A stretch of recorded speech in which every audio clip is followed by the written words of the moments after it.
Hello students, आज जो अपन topic चालू कर रहे हैं वो है इनकम्प्लीट रिकॉर्ड और उसका दूसरा नाम होता है सिंगल एंट्री सिस्टम। उसमें कन्वर्जन मेथड जो है उससे अपन देख रहे हैं कि कन्वर्जन मेथड जो है वो कैसे यूज करेंगे। देखिए बेसिकली क्या होता है कन्वर्जन मेथड का मतलब क्या, आप कन्वर्ट कर रहे हैं किसको, सिंगल एंट्री सिस्टम को आप कन्वर्ट कर रहे हैं डबल एंट्री सिस्टम में, तो ये क्या कहलाता है आपका कन्वर्जन मेथड। कैसे होगा, देखिए इसके लिए केवल बिखरा हुआ पूरा क्वेश्चन मिलेगा आपको थोड़ा सिस्टम से चलना पड़ेगा कि कौन सी चीज आपको कहां से मिल सकती है। तो इसके लिए सबसे पहले आपको 4-5 वर्किंग नोट प्रिपेयर करने पड़ेंगे जिससे कि आपकी जो चीजें हैं वो आपको पता लगे कौन कौन सी चीजें कहाँ हैं। तो सबसे पहले मैं आपको सिस्टम समझाऊंगा कि वो 5 अकाउंट कौन कौन से हैं। तो सबसे पहले आपको यहाँ बनाना चाहिए कैश अकाउंट, ठीक है। कैश अकाउंट में जितने भी कैश ट्रांजैक्शन है वो सारे आपके आएंगे। Debit what comes in, credit what goes out. Opening cash का बैलेंस दे रखा हो तो यहां लिख देना, क्लोजिंग बैलेंस आपका यहां आ जाएगा। अब जितनी भी चीजों से कैश आया टू सेल या कोई इनकम कोई कमीशन वगैरह मिला, जितनी भी चीजों से कैश गया जैसे परचेज की कैश परचेज यहां आ जाएगी, जितने भी खर्चे यहाँ आ जाएंगे, जितने भी एसेट्स कोई खरीदी फर्नीचर वगैरह परचेज किया वो सब, यानी जिनसे भी कैश आया वो आपको यहाँ लिखना है और जिनसे भी कैश गया वो यहाँ लिखना है। बैलेंसिंग फिगर में अगर क्लोजिंग कैश निकालना होगा तो निकल जाएगा। सबसे पहले आपको कैश बुक प्रिपेयर कर लेनी चाहिए। This is your working note number 1। इससे सारे कैश ट्रांजेक्शन आपको पता लग जाएंगे। इसके बाद आपको बनाना चाहिए वर्किंग नोट नंबर 2। ये होगा बिल रिसीवेबल अकाउंट। बाकी इंफॉर्मेशन पे डिपेंड करता है पर फिर भी अगर आप इस ऑर्डर में चलेंगे तो सही रहेगा। बीआरबी हमारी एसेट है, डेबिट से बढ़ेगी क्रेडिट से कम होगी। ओपनिंग बैलेंस आप यहां लिख देंगे, क्लोजिंग बैलेंस आप यहां लिख देंगे। ज्यादा इसमें चीजें नहीं आती बीआर अकाउंट में। अब बीआर जो है अगर आपको किससे मिलेगा, बीआर मिलेगा डेटर से, ठीक है। और बीआर मैच्योर हो गया तो पैसा आ गया तो बीआर कम हो जाएगा, बीआर मिला तो डेटर से मिलेगा और बीआर यहाँ बढ़ जाएगा, यहाँ कम हो जाएगा। नॉर्मली ये वाली इंफॉर्मेशन है ना, ये बैलेंसिंग फिगर में आएगी जहां तक है। फिर इसी से रिलेटेड आपका एक अकाउंट और बनेगा, that is called total debtor account. Debtor भी हमारी एसेट है, उसको डेबिट से बढ़ता है और क्रेडिट से कम होता है। पहले हमेशा बीआर अकाउंट बनाना फिर डेटर अकाउंट बनाना। डेटर का opening balance to balance BD आपका यहां आ जाएगा, क्लोजिंग बाय बैलेंस सीडी यहां आएगा। अब जो आइटम डेटर्स को बढ़ाते हैं वो इधर लिखने हैं, जो घटाते हैं इधर लिखने हैं। अब सोचो डेटर से कौन से आइटम बढ़ते हैं, तो डेटर किन से बढ़ता है, ये बढ़ता है सेल से, और वो भी कौन सी सेल, क्रेडिट सेल। और डेटर कम किससे होता है कि वो आपको कैश दे दे या बैंक दे दे या वो आपको बीआर दे दे, तो बीआर जो देगा वो इंफॉर्मेशन यहां से आ जाएगी। तो इसलिए मैंने कहा था कि पहले वो बनता है। इसके अलावा वो कोई सेल रिटर्न कर दे, इसके अलावा कोई बैड डेट्स हो जाए तो भी डेटर कम हो जाएंगे, इसके अलावा कोई डिस्काउंट अलाउड हो जाए तो भी डेटर कम हो जाएंगे। तो वो ये सारे ट्रांजेक्शन हैं जिनसे डेटर कम होते हैं और ये वो सारे ट्रांजेक्शन जिनसे डेटर बढ़ते हैं। फिर भी अगर कोई कंफ्यूजन हो तो आप एक काम करिएगा, उसकी जर्नल एंट्री सोच लीजिएगा, आपको पता लग जाएगा डेटर उससे बढ़ रहे हैं या कम हो रहे हैं। डेटर डेबिट होने से बढ़ेंगे, वो क्रेडिट होने से कम होंगे। इसके अलावा एक और वर्किंग नोट आपका बनेगा, वर्किंग नोट नंबर 3, ये आपका बनेगा बीपी अकाउंट। बीपी हमारी लायबिलिटी है, ये क्रेडिट से बढ़ेगी और डेबिट से कम हो जाएगी।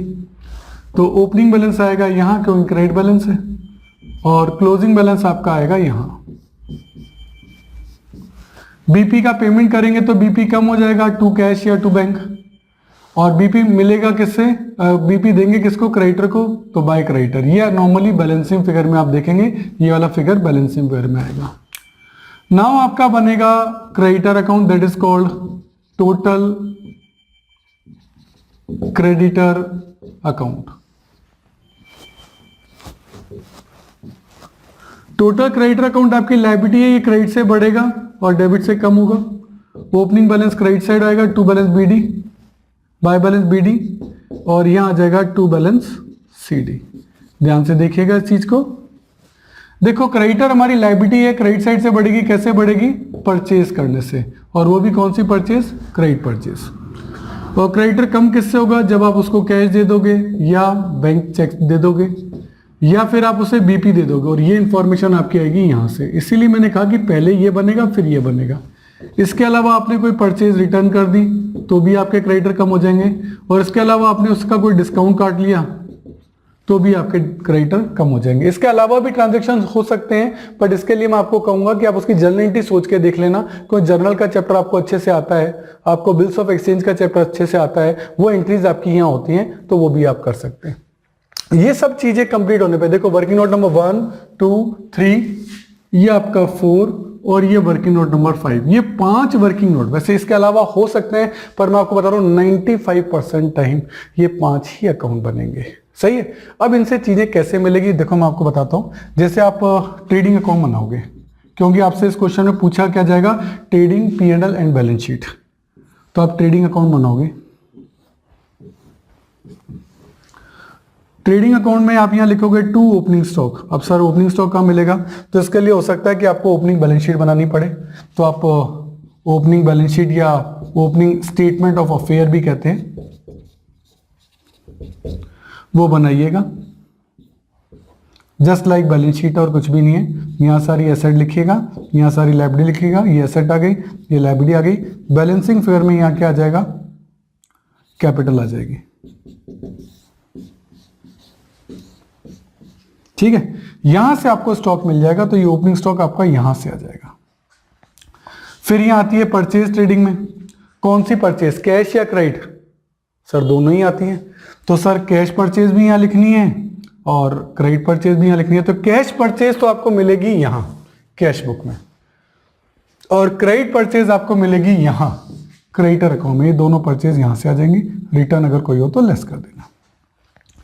फिर आप लिखोगे सर सेल, कौन सी, कैश या क्रेडिट? का सर दोनों, तो कैश भी और क्रेडिट भी। सर कैश सेल कहां मिलेगी? कैश सेल मिलेगी यहाँ कैश बुक में, इसीलिए पहले कैश बुक बनाई थी।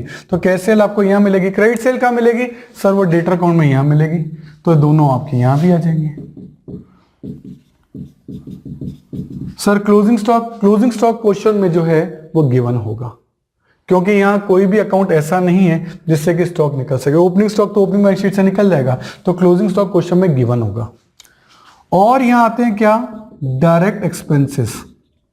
क्या आते हैं? Direct expenses. तो देखो एक्सपेंसेस ये रहे आपके, जो भी चाहे डायरेक्ट होंगे चाहे इनडायरेक्ट होंगे, दोनों एक्सपेंसेस आपके यहां होते हैं, तो वो कैश एक्सपेंस यहां आ जाएंगे। अगर कोई अदर मतलब जैसे आउटस्टैंडिंग एक्सपेंस होंगे तो वो एडजस्टमेंट में होंगे, प्रीपेड होंगे तो वो एडजस्टमेंट में दे रखे होंगे। अब इससे आपका क्या निकल जाएगा? GP, gross profit. अब समझने की बात क्या देखना जरा ध्यान से, कि ग्रॉस प्रॉफिट या तो क्वेश्चन में जैसे क्लोजिंग स्टॉक दे दिया तो बैलेंसिंग पर में क्या निकल जाएगा?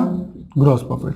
लेकिन मान लो क्वेश्चन में क्लोजिंग स्टॉक नहीं दिया तो फिर ग्रॉस प्रॉफिट की रेट दे देगा, या तो ये देगा ऑन सेल, तो फिर सेल का जो भी 10, 20, 25% है निकाल देना, और यह देगा ऑन कॉस्ट।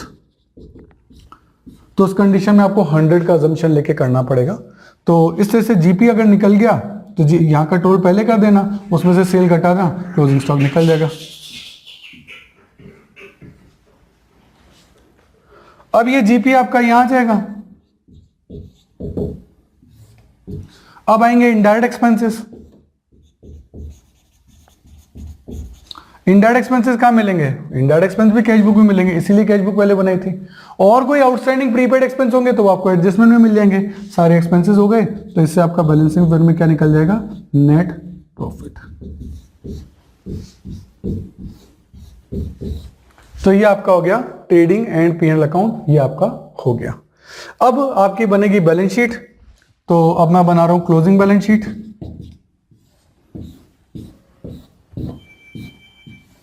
यहां आपकी आती है एसेट्स, यहां आपकी आती है लायबिलिटीज। तो पिछली एसेट्स को देखते हुए यहां एसेट्स आप लिख सकते हो। कोई परचेज यहां की होगी तो वो भी ऐड कर देना एसेट, और कोई सेल की होगी तो लेस कर देना, कोई डेप्रिसिएशन होगा तो लेस हो जाएगा। तो यानी ओपनिंग बैलेंस शीट के एसेट्स को देखते हुए आपके ये सारी एसेट्स आ जाएंगी। क्लोजिंग डेटर यहां से आ जाएंगे, क्लोजिंग बीआर यहां से आ जाएगा, क्लोजिंग बीपी है, क्लोजिंग क्रेडिटर्स है, वो सब आपके बैलेंस शीट में आ जाएंगे। कैपिटल आपकी यहां से आ जाएगी। कैपिटल में ऐड करेंगे नेट प्रॉफिट, वो नेट प्रॉफिट जो कि आपने यहां निकाला है, माइनस करेंगे ड्राइंग्स। अगर यहां से कोई ड्राइंग्स दे रखी है आपको कैश बुक में तो वो लिख देना, और अगर गुड्स की ड्राइंग एडजस्टमेंट में दे रखी है तो वो भी आ जाएंगी। इसका टोटल आप बाहर लिख देंगे और देन बैलेंस शीट का टोटल कर देंगे। तो कुल मिलाकर इसमें 90% चीजें, 95% चीजें यही आएंगी, जिसमें कि आपको पहले वर्किंग नोट नंबर 1 2 3 4 5 ये 5 working note, opening sorry capital अगर आपको नहीं दे रखी है तो हो सकता है आपको ओपनिंग बैलेंस शीट भी बनानी पड़े, उसका ट्रेडिंग P&L और बैलेंस शीट ये बनानी पड़ेंगी। तो बहुत बड़ा क्वेश्चन होता है, 8 मार्क में इतना बड़ा क्वेश्चन आने की पॉसिबिलिटी थोड़ी कम है, फिर भी टीचर चाहे तो दे सकता है, वो डिपेंड करता है पेपर की लेंथ वो क्या डिसाइड कर रहा है, क्या डिजाइन कर रहा है उसके ऊपर। तो पूरी की पूरी जो चीज है वो इस तरीके से आपकी चलती है। तो प्रैक्टिस बहुत चाहिए होगी क्योंकि बहुत बड़ा कॉन्सेप्ट होता है, लेकिन मैं आपको अश्योरिटी कहता हूं कि पहले आप ये 5 वर्किंग नोट बनाइए, उसके बाद आप ट्रेडिंग P&L बनाएंगे ना तो आपके लिए आसान रहेगा। बच्चे गलती क्या करते हैं, पहले ट्रेडिंग P&L बनाना चालू कर देते हैं, फिर उनको रिक्वायरमेंट जैसे जैसे आती है वो परेशान होने लग जाते हैं। मैं तो कह रहा हूं ये 5 अकाउंट हमेशा बना दो, फिक्स ही कर दो फॉर्मेट, जैसे कॉपी मिले सबसे पहले फॉर्मेट चेप दो कि हाँ भाई ये क्वेश्चन अगर आया है तो सबसे पहले फॉर्मेट बना लो, उसका चीजें आपको तुरंत मिलेगी, केवल वैल्यूज पुट करनी है और कुछ भी नहीं है। ठीक है, तो नेक्स्ट वीडियो के अंदर अपन जो है इसका न्यूमेरिकल क्वेश्चन जो है वो करेंगे। Okay, thank you.